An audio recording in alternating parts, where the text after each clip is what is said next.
Wednesday, May 23, 2018 at 10:26 a.m. Central Standard Time. Texas Democrats have never been known for their timing.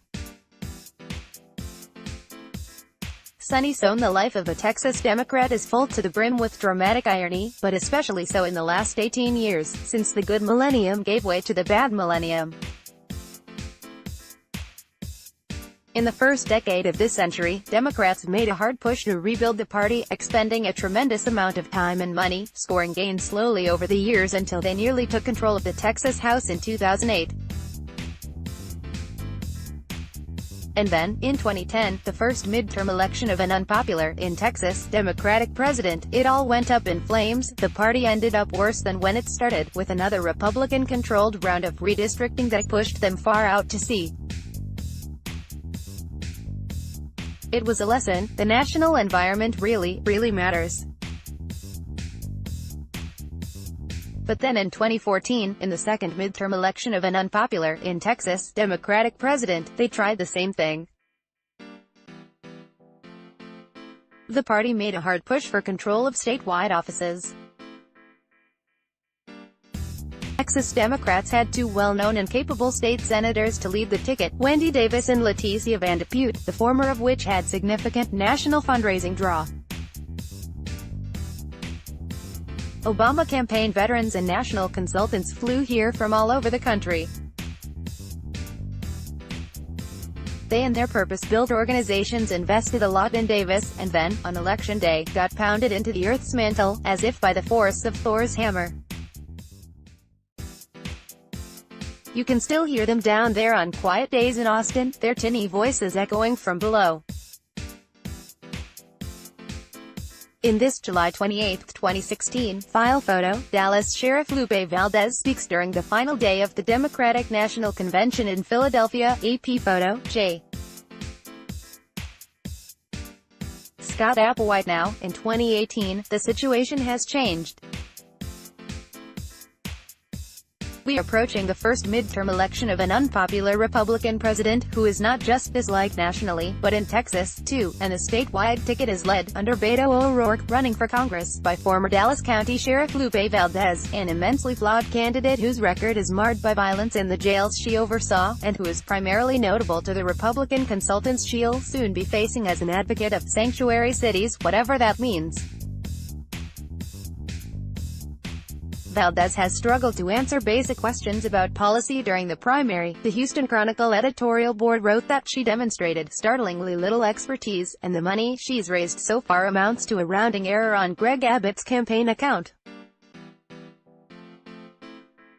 In what should be a pretty good year for the party, the situation doesn't look rosy. None of this is to say her opponent was any better.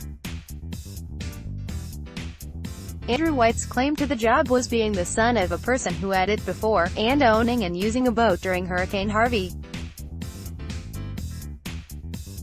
White knew policy, but he knew Democratic primary voters less well, and lost support for his equivocating language about abortion and gay rights. When Democrats offered support for him, it was often by crediting him as the least weak candidate to lose to Abbott, and that's not much. And it's not to say that the party's ticket is a total write-off. There's someone relatively serious in each slot, unlike previous years, when Joe candidates frequently won nominations, and O'Rourke's campaign is strong. But it's still not optimal.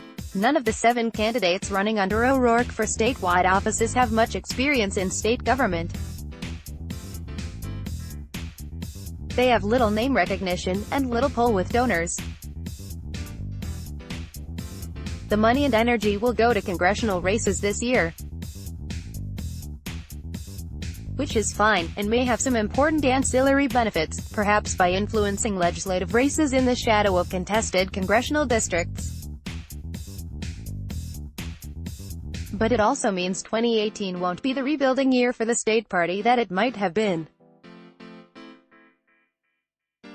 State lawmakers and mayors didn't run this year because they judged the slate of Republican incumbents to be unbeatable, and they might be right. But if Democrats are to have any leverage in the 2021 redistricting process, they need to either gain control of the Texas legislature, or win certain statewide elected offices that effectively hold veto power over redistricting plans in the event of legislative gridlock. They can hope for a sweeping U.S. Supreme Court case instead, but if that doesn't happen, the next chance Democrats will have to effect redistricting will be in 2031. Moving forward and deeper into the realm of speculation, the dilemmas multiply. If Trump wins a second term, Texas Democrats could have a good opportunity with the midterm election of 2022, when there will be open statewide offices. But if Trump loses, Democrats will be stuck running again in a midterm year under a Democratic president, which means more trouble with candidate recruiting and donors. Or maybe not. Texas Democrats have never been known for their timing.